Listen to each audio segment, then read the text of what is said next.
Renforcement de capacités, questions de gouvernance et professionnalisation des filières au niveau de l'enseignement supérieur.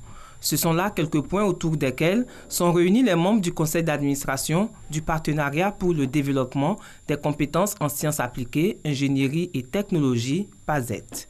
Cette rencontre est l'occasion de faire le point sur les progrès réalisés par les initiatives régionales telles que la mise en place du Fonds régional pour les bourses d'études et l'innovation, RZIF. Le comité prendra des décisions importantes, notamment sur le fonds, sur les questions de gouvernance, sur les questions de bourse. Alors après cette réunion, il faut s'attendre donc à des possibilités de bourse, d'études et de recherche dans les secteurs que j'ai évoqués tantôt. Mais il faut s'attendre aussi à des interventions qui vont nous permettre ici de poursuivre plus efficacement la révision des curricula que nous avons engagés, la professionnalisation des filières au niveau de l'enseignement supérieur, et nous-mêmes, nous sommes en train de mettre en place un observatoire de suivi donc de l'insertion des diplômés de l'enseignement supérieur dans le secteur productif.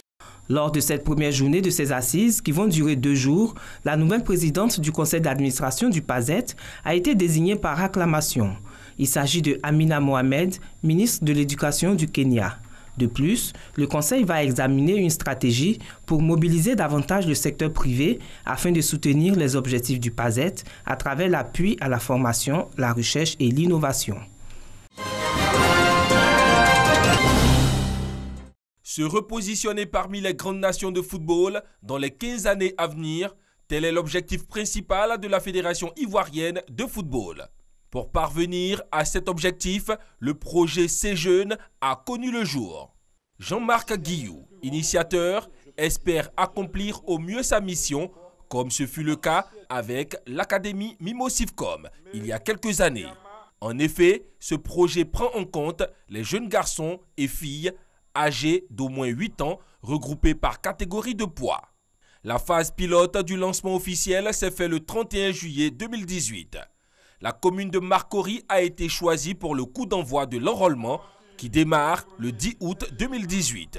Des bénévoles désignés comme des agents enrôleurs ont pour mission de faciliter l'enrôlement des intéressés dans 12 autres communes, et ce jusqu'en février 2019.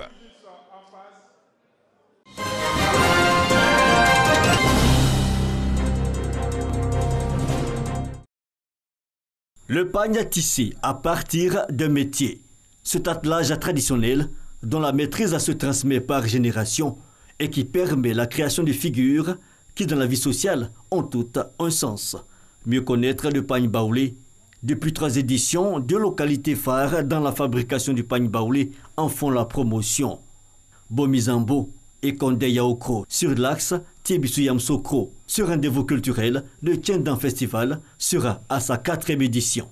Pour le promoteur Etrani et les différents présidents de mutuelles de développement du village, le Tiendan, c'est aussi un moteur de développement. Les dernières éditions ont déjà favorisé la mise en valeur des pagnes de 6 régions de la Côte d'Ivoire et même du Burkina voisin.